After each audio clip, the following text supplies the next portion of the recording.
to try now eggplant in air fryer with a tahini sauce. Comes out really delicious and healthy.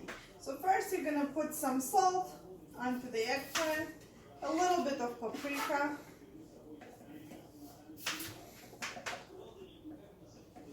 and eggplant likes oil. So either you spray it a little bit. I actually recommend to add a little bit of avocado oil. My son is also cooking, so we are actually cooking together. So in the air fryer, you will put the eggplant for approximately 10 minutes first on a 400 setting, and then you will put it on a 375 setting for another 10 minutes.